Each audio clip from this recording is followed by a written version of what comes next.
It's Bruce Rowse here from the Sustainability Education Academy, and it's great to be interviewing today Melissa Neighbour.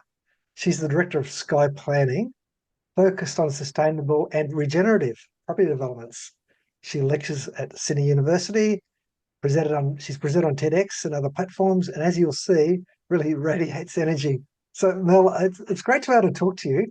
And while I wanted to be able to talk to you today about careers, can you talk a bit about the work you do in sustainability, town planning, and this concept of regeneration?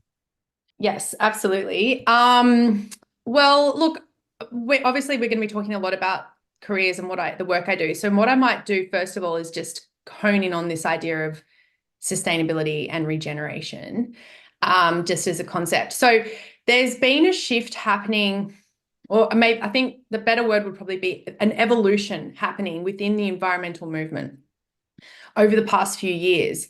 And it's this evolution from sustainability to regeneration. And I guess the key differences between the two are that sustainability is very much focused on doing less harm, doing less bad, whether that's, reducing emissions or reducing pollution. Whereas if we think about the state of the environment today, globally and locally, that just isn't going to cut it in terms of turning this ship around. And that's where we're now getting this evolution to regeneration, which is, it's not about throwing out the baby with the bathwater, and it's about keeping and building on all the good sustainability things that we've done and that we're doing, but it's about going that step further now.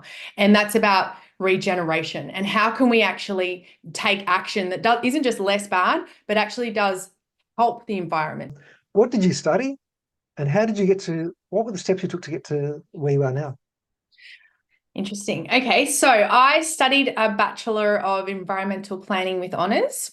So that was 4 years at Griffith University in Queensland. I think it was about always saying yes to opportunities and seeking out opportunities and willing to step up and put myself out there. And so one of the key pieces of advice I would always give, and this has been the secret to my success, I believe, has been that in parallel to studying my degree on environmentalism and parallel to every single job that I've ever had, along after I've finished and graduated, I've done volunteer work. I've volunteered for, must have been over 10 organizations. Some of them I co-founded. So essentially the skills that I learned during those volunteer roles were able to support the skills I was learning within my day job. How did you get the job?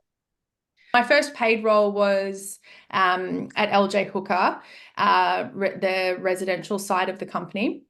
So there was a change in leadership at the top at the time, and they were open to new ideas.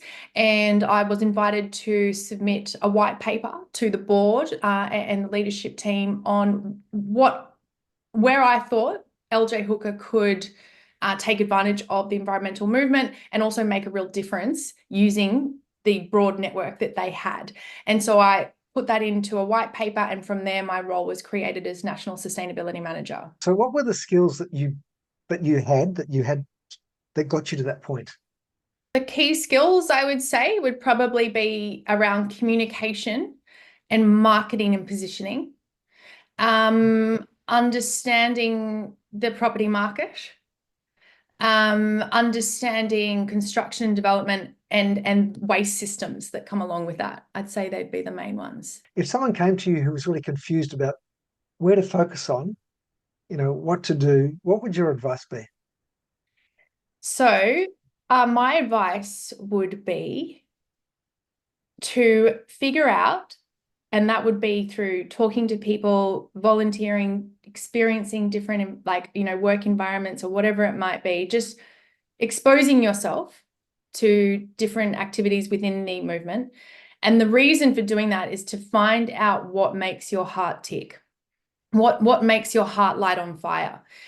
And the reason I say that's the most important thing is because it's working within this regenerative movement, because I'm doing something that I love, that I believe in, and that makes my heart light on fire that I keep showing up.